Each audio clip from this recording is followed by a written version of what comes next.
ser humano siempre ha sido un objeto de estudio central para la filosofía, particularmente para la ética. Los filósofos se han preguntado siempre qué es lo que hace especial o distinto al ser humano, qué característica o cualidad lo distingue de entre los demás animales. No exageramos al sostener que la filosofía es una disciplina particularmente antropocéntrica. Por antropocéntrica nos referimos a una disciplina que tiene el centro de su reflexión en el anthropos, que es la palabra griega para nombrar al hombre. Hoy la usamos como sinónimo de ser humano. El antropocentrismo filosófico, así como el religioso o el médico, en muchas ocasiones logran propiciar una noción de que el ser humano es el ser más importante, el que tiene mayor jerarquía de entre todos los demás seres en el planeta. Esta visión implica también que todo el entorno, demás seres vivos o no vivos del planeta, están en calidad de medios o de instrumentos para que los seres humanos dispongan de ellos como mejor les parezca. Es difícil encontrar ejemplos dentro de la filosofía que intenten perspectivas menos antropocéntricas. Existen algunos ensayos de filosofías ecologistas que han intentado fundamentar formas de percibir el mundo en las cuales el ser humano ocupa tan solo un lugar más. En este video vamos a mencionar algunas de las aproximaciones filosóficas al problema de la especificidad del ser humano. Una definición clásica del ser humano es la que dio Aristóteles en su Política.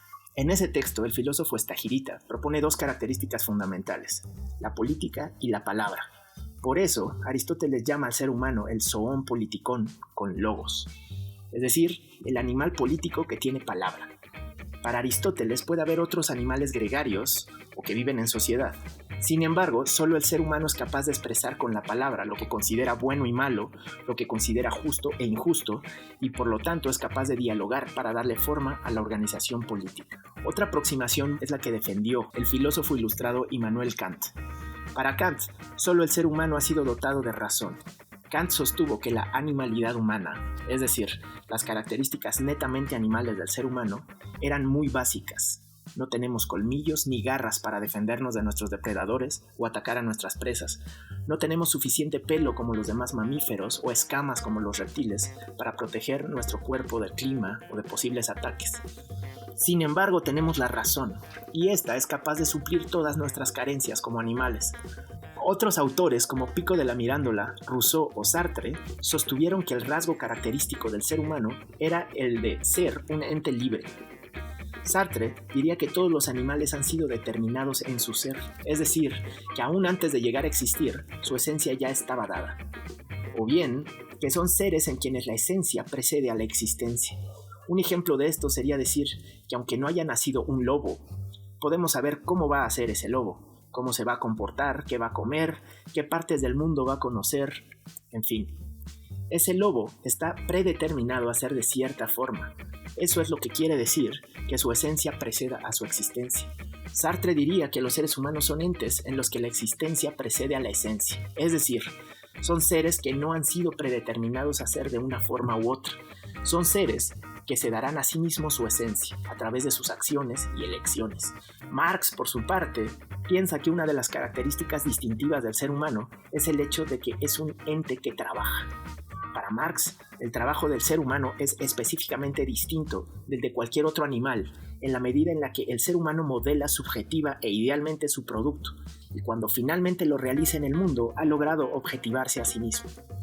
Mientras que una abeja, al construir su panal, por ejemplo, solo ejecuta el designio que la naturaleza tiene para ella.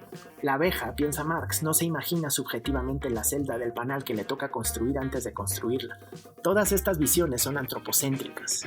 Y más allá de si estamos o no de acuerdo con que solo el ser humano tiene estas características, lo que nos interesa resaltar es que son visiones que en cierta medida justifican la instrumentalización de plantas, animales y demás seres vivos.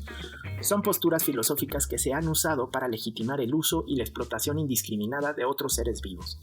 Pero habría que preguntar, ¿debería ser así? ¿Estamos dispuestos a suscribir posturas que utilizan como medios e instrumentos a otros seres vivos? ¿Tenemos derecho a hacerlo simplemente porque podemos?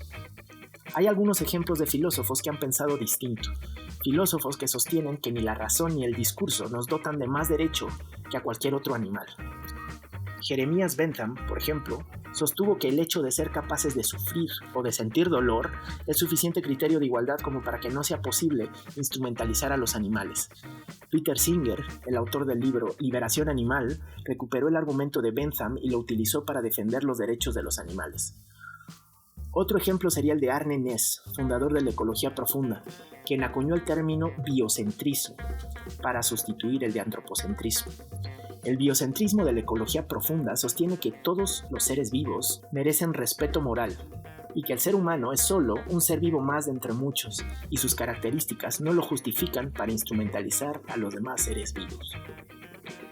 Espero que este material te sirva para reflexionar y complejizar la noción que tienes sobre las semejanzas y diferencias que tienen los seres humanos con las demás especies.